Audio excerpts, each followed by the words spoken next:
Selamat siang Pak, di sini saya akan menjelaskan materi pertemuan kedua yaitu lingkungan dan organisasi. Apa sih definisi lingkungan organisasi?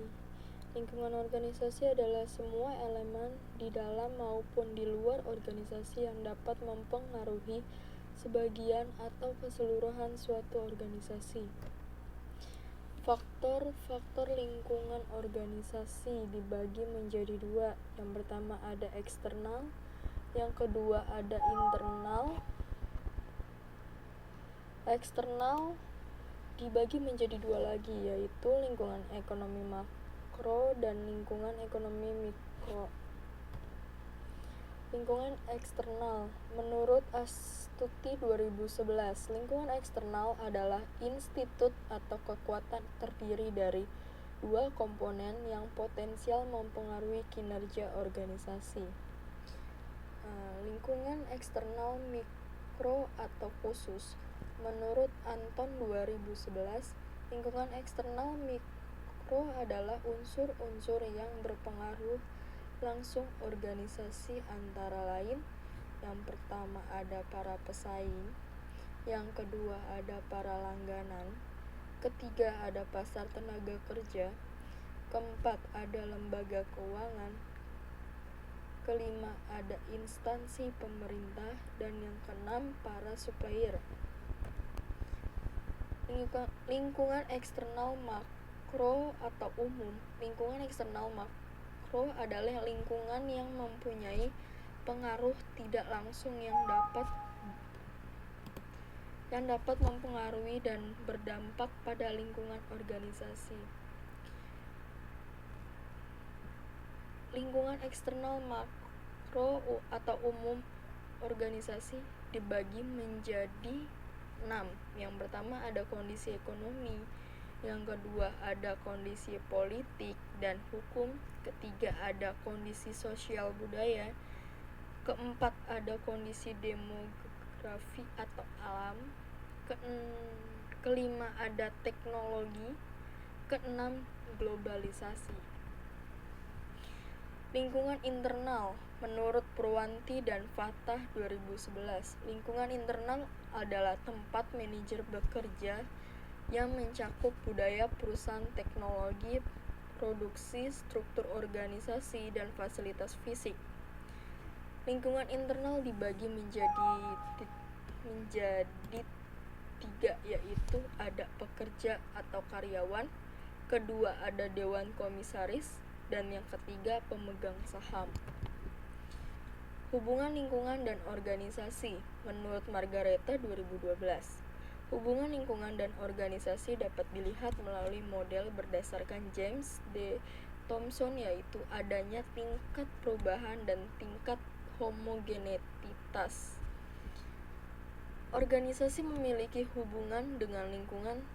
Setiap organisasi menghadapi lingkungan yang berbeda-beda dan memiliki ketidakpastian lingkungan yang berbeda-beda. Ketidakpastian lingkungan, tekstur lingkungan, strategi mengendalikan lingkungan global.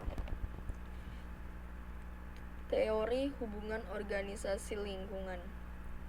Munculnya teori sistem sebagai pelapor perspektif modern membuka wawasan baru dalam teori organisasi. Teori kontingensi organisasi, mekanistik dan organik.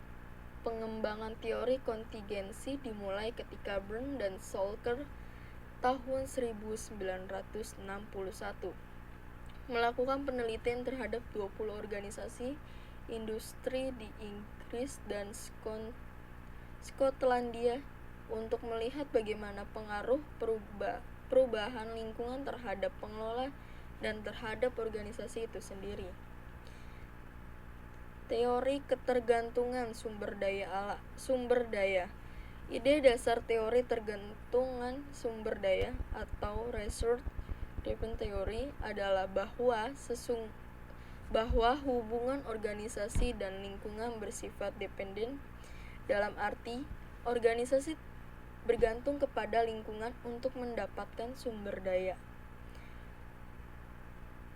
Teori ini dikembangkan oleh Jeffrey Pfeffer dan Gerald Salanchik tahun 1978 melalui buku mereka The External Control of Organization. Teori ekologi. Teori ini terutama bermanfaat apabila kita hendak menganalisis kelompok-kelompok industri tertentu, di mana organisasi-organisasi seperti restoran, surat kabar, klinik kesehatan, agen pernikahan, penitipan anak, dan lain-lainnya. Teori institusional. Teori ini mencoba menjelaskan pengaruh lingkungan